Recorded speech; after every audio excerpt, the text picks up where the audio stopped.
So now if we go back to the browser, the problem with this subscriber is that it's overriding every single page. It doesn't matter what page we go to. I'm going to change the URL here. We're going to get the same content and the same 404. But let's say we really wanted to override this for just a single page. What would we do?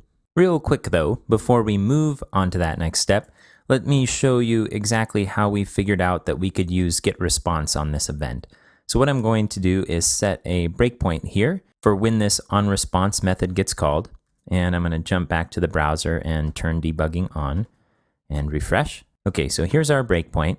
And what I want to know is what's in this event that we have to work with. So event here, it looks like, is an instance of filter response event inside of Symfony, one of the parts of the HTTP kernel component.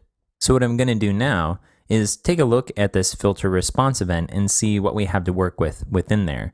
So I'm going to do a search for filter response event, and it's pulling up the class here.